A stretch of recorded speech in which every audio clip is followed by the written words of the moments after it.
Hello there, I'm Emerson, and this is my guide to building a great contraption. So the topics we're going to cover are designing, starting out, tools of the trade, theme and painting, construction, teamwork, and fine-tuning. We're going to start out with design. So what we like to do, and that we think that you could do well with too, is to set up a big piece of paper like that and start sketching your designs. You know, come in every day, every other day, once a week, whatever, and sketch any ideas that you have, any and all ideas that you have. Put them on paper. This helps to consolidate all of the team's ideas and put it, on a piece of paper in a place in writing.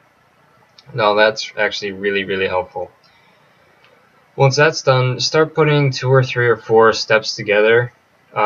Just clump them together. Say, oh, what would work well? The end of what step would work well with the beginning of another step, and put those together, and you'll get a step. You get a string of steps. So once that's done, sketch the whole thing. Put every step that you can get together and put it all on one piece of paper. You're going to reference this countless times when you're building the machine. Now, when you're thinking of these steps, redefine your limits. Don't think, oh, what could we do, if we did the same as we did last year. Don't do that.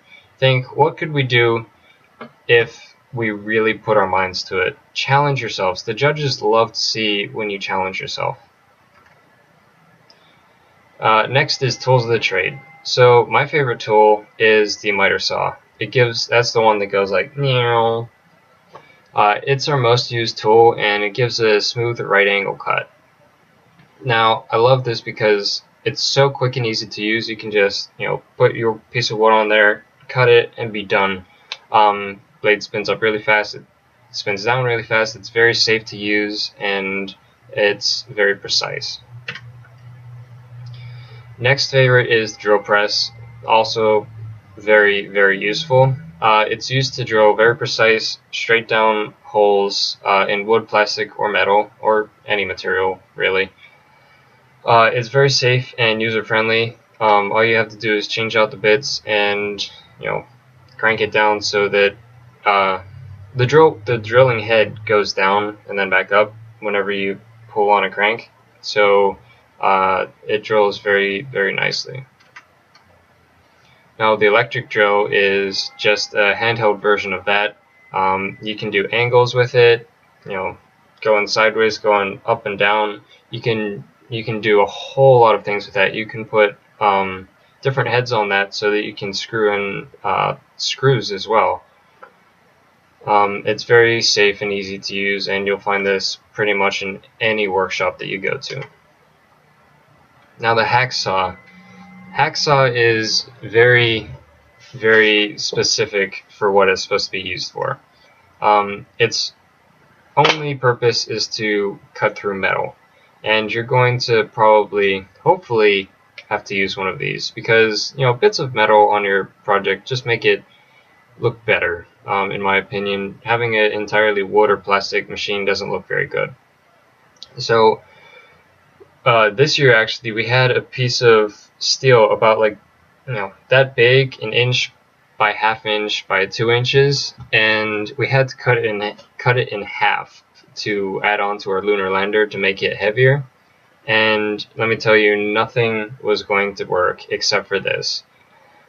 It took about 1/2 an hour of just constant going back and forth with this hacksaw of cutting just to get through it. It's very specific. It's pretty intuitive too. You just, it's a saw. That's what you're going to need if you want to cut through metal. Don't try anything else. Another one of my favorite tools is the sander. So sanding is a huge and overlooked part of making a contraption look good. Whenever you sand a piece of wood, it gives it a nice smooth finish, and it makes it, you can cut the corners very nicely. You could round the corners, you can make shapes, you can do whatever you want with a sander basically. And it gives a really polished professional looking air to your machine. Now we use a big disc sander. It's like a foot long or foot in diameter, I think. But there are other options, such as a rotary handheld sander. The one on the left is a disc sander, and that's what we use. You just have your disc sander, and then you have your piece of material, and you can, move your material on the disc sander so that the sander stays in place, the material moves. With the handheld rotary sander, this is for like if you're sanding a 2x4, so you have your big log, and then you have your sander, and you move the sander.